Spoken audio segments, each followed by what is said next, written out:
Hey, welcome back. If you are new here, I am going into my 4th year of flower farming and I have learned a lot in those years. I'm looking forward to even more lessons in the coming year.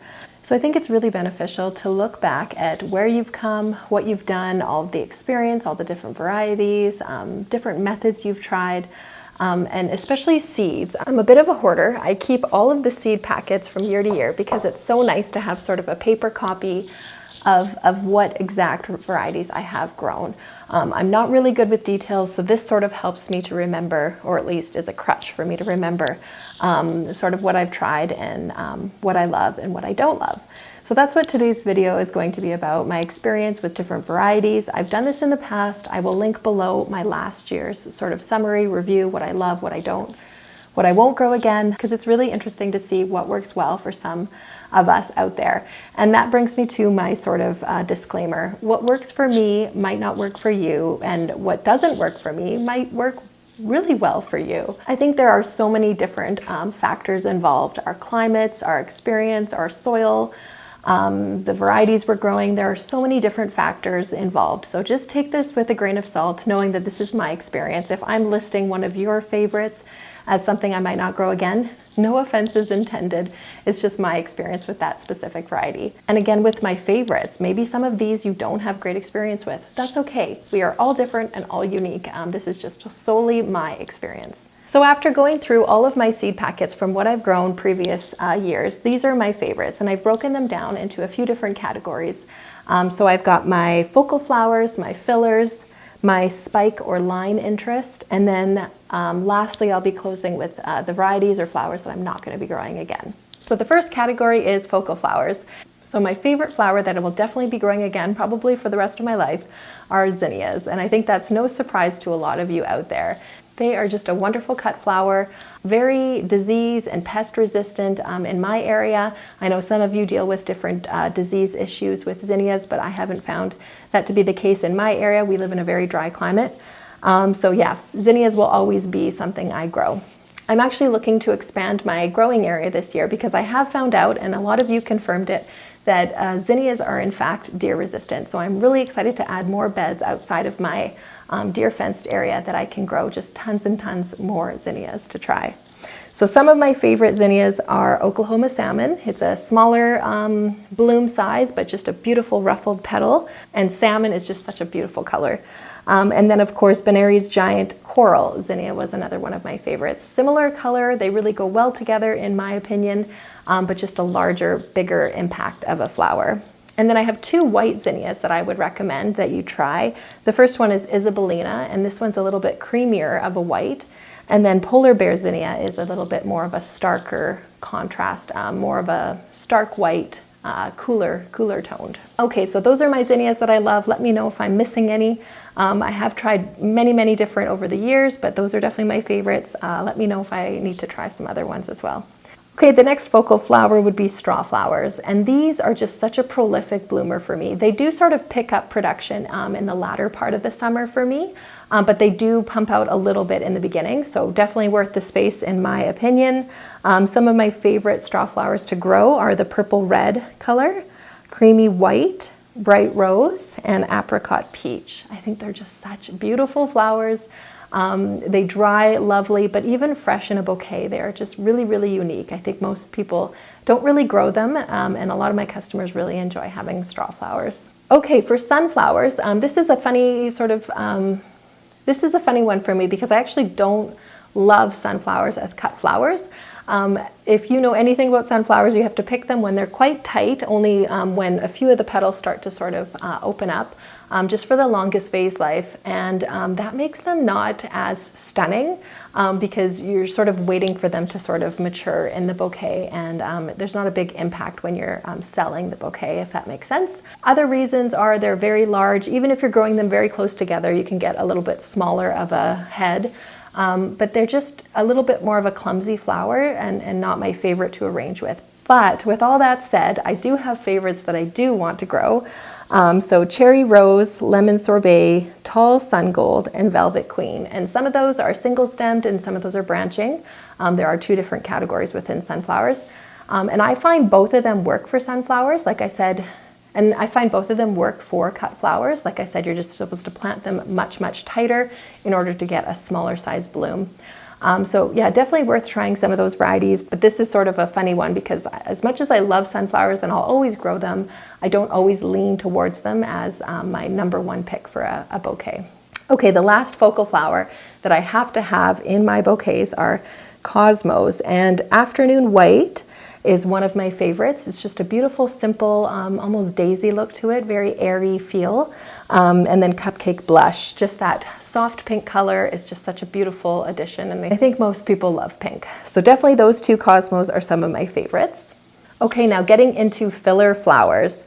So this is a mixture of foliage and filler flowers, like I said, just to clarify that. So the first would be amaranth, and I've had experience growing with a few different ones, but the four that I'm listing are Love Lies Bleeding, beautiful trailing amaranth, really pretty, Oshberg, and that's a beautiful one as well. Really deep burgundy color on that. I think it gives you a really nice impact without sort of overtaking the bouquet. Polish, that's a beautiful upright burgundy. And then green tails, which is a trailing, and it almost has like little bubbles as it goes down the stem. Really, really pretty interest in bouquets. Amaranth seems to reseed for me. And I do add more varieties every year to hope that they sort of cross-pollinate and I maybe get a different type of amaranth, but really, really easy to grow. Yeah, it self-seeds, really easy to start, direct sow or transplant indoors. Just a really nice, interesting addition to your bouquets. Okay, feverfew. And this is a perennial, but some of you grow it by an annual, so I thought I would include it as well. But I've had feverfew for at least 2 or 3 years come back reliably. So the four that I love are the single variety, just a beautiful little cluster of mini daisies on each stem, really pretty. Virgo I have grown, but I seem to prefer Tetra White. So there's numerous different varieties out there, but that's definitely one of my favorites. And then the Snowball variety is a really nice one too, a little bit more tighter cluster, like the name says, it's more of a ball shape. And from all of the feverfew that I grow, I typically get 2 flushes, one with very tall stems early in the summer, and then the second flush is typically a little bit shorter. With that said, I do think the single variety does bloom more prolifically than the other ones. So yeah, really, really good options to try there.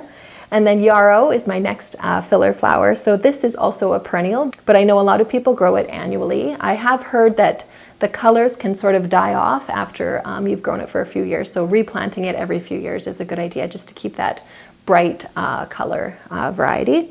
So I've tried Flower Burst Red. I think this is probably the brightest one that I've grown. I'm trying a new one this year called Cerise Red, and this one looks similar to that with this, but this one just has a little bit more variations in it. It's not just strictly red. Flower Burst Red has, I think, some sort of magentas in it as well. Summer Pastels is a favorite. I think that gives you a really, really nice variety, less red, more purples and pinks, really, really nice options in there. And a little bit more muted tones, but definitely a good solid option to grow. And then of course the native white. We have this growing in our pastures on the side of the road. It is everywhere. So yes, it does have sort of like that weedy look, but I find if you don't overuse it, it still looks very beautiful in a bouquet without making it look like someone went, to the hills and picked a wildflower bouquet. Okay, and then I have fennel, and this year I'm going to be adding just the straight green fennel to my yard because I think it'll be a good option because I love bronze fennel so much. On a whim, I bought these seeds from Johnny's. They were on sale, and I thought, sure, I'll try bronze fennel. Why not? It's a perennial, and I've actually fallen in love with it. It is such a beautiful addition. You can use the seed heads, you can use just the foliage. It's just a very versatile filler. So yeah, looking forward to add the green one, but yeah, definitely lots of experience with the bronze and a different look to your bouquet. It's very unique, the look it gives. Okay, status.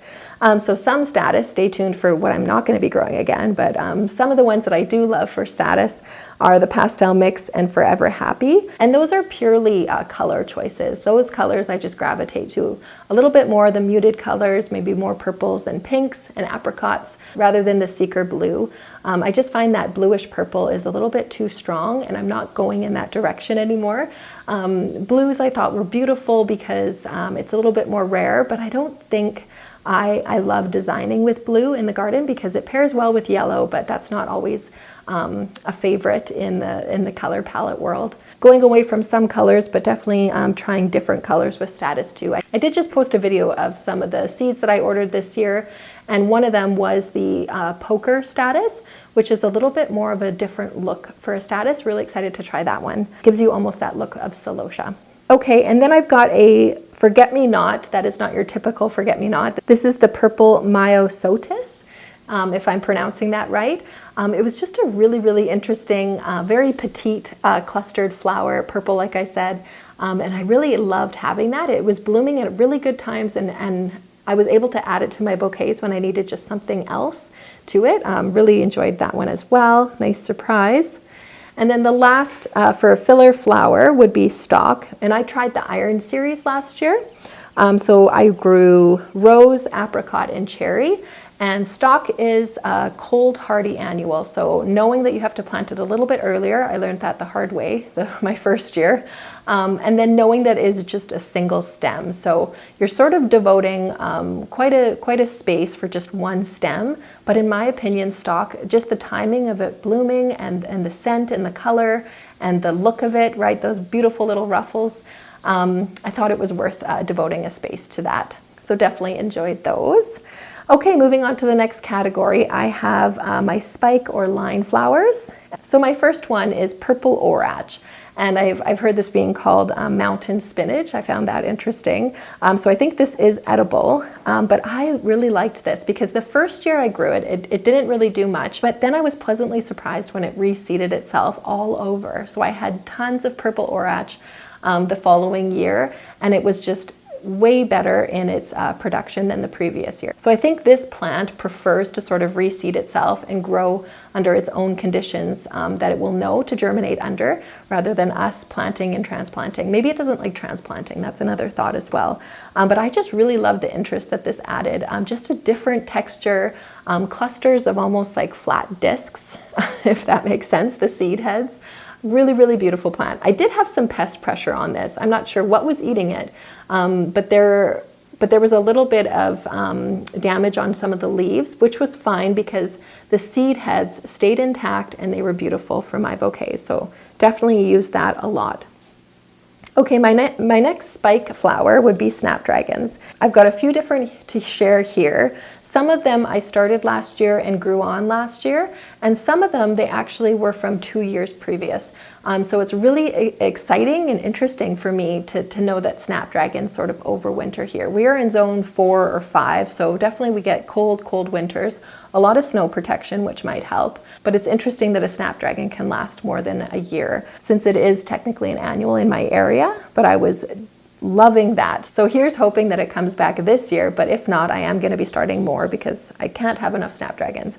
Okay, so some of the ones that I loved, these ones I ordered from Select Seeds. Orange Wonder, and it was just this beautiful sorbet apricot orangey pink color. Really, really pretty, great bloomer, long stems on that. And then Black Prince was also from Select Seeds. And these were shorter stems, but definitely usable. And I just couldn't believe how many stems it pumped out per plant. Just definitely a very prolific bloomer, and really nice interest with those dark leaves and stems. Really pretty color. And then new to me last year was from West Coast Seeds, which is a Canadian company, the Rainbow Mix. And this was just nice because, like as the name states, you're getting a multitude of different colors.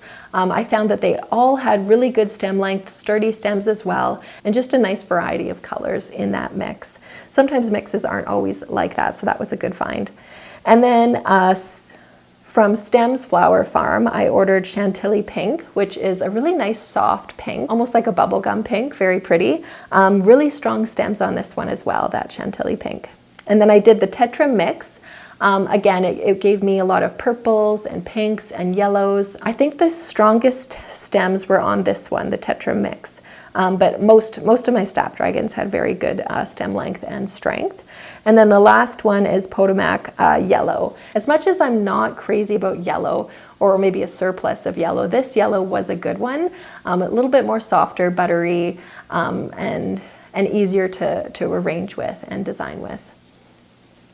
Okay, my next spike would be Celosia Pompous Plume, and I've actually had some tough experience with this one. This Celosia doesn't really grow that well for me. I've transplanted it, I've direct sowed it, I've bought starts. That's obviously the best option for me, buying starts of Celosia, but I'm not going to give up. I'm definitely loving Celosia and just that texture it brings to the bouquet, but I need more tips on how to grow it. So if you have any tips, throw them at me. I'm thinking it's probably a nutrient issue, as yeah, it's just that one that just doesn't want to do it for me.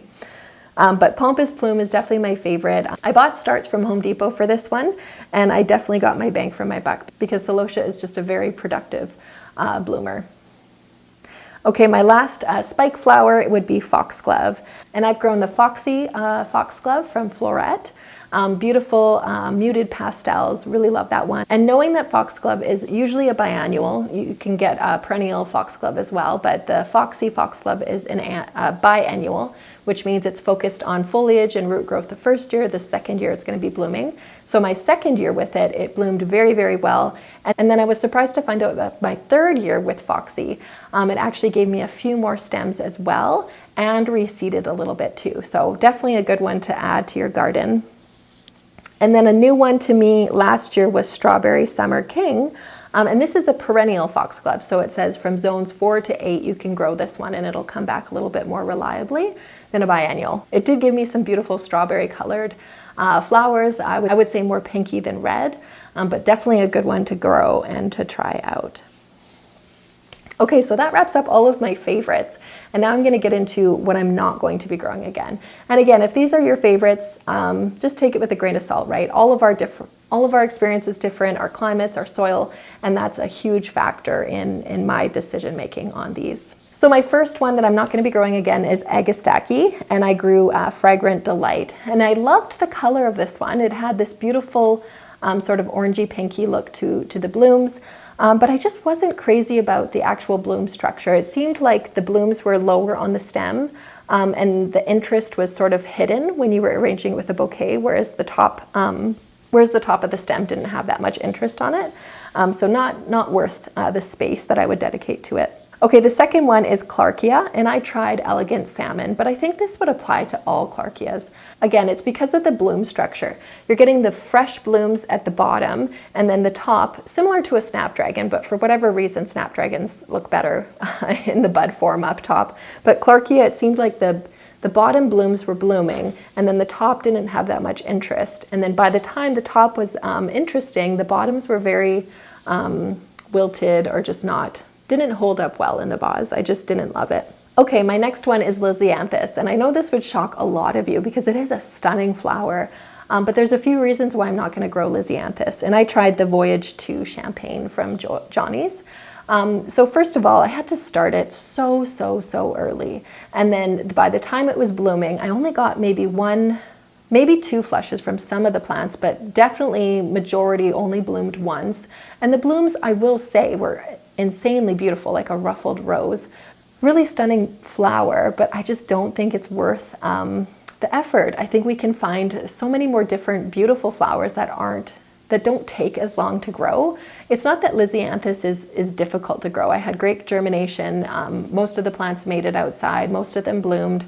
So it's not a fact of them being difficult. It's just they're a bit of a diva in how long they take to get ready. So that's probably why I won't be growing Lisianthus again. If I could find plugs to plant out early and then be guaranteed maybe 2 flushes, I would probably consider it, but what are the chances of that happening when, in my experience, I only got 1 flush reliably, sometimes 2 flushes from some of my plants. So definitely dropping Lisianthus. Okay, my next one is Status. And like I said, this is just certain colors within Status. Status grows really well for me, but I just wasn't gravitating towards that purpley blue. So that is Seeker Pastel Blue and Formula Mix. Formula Mix had a ton of the purple blue, and it just, by the end of it, I just wasn't touching it by the end of the summer. And it was just there growing by itself, not being used. So I think that's an indicator for me that I'm not gonna be growing that much of that color anymore.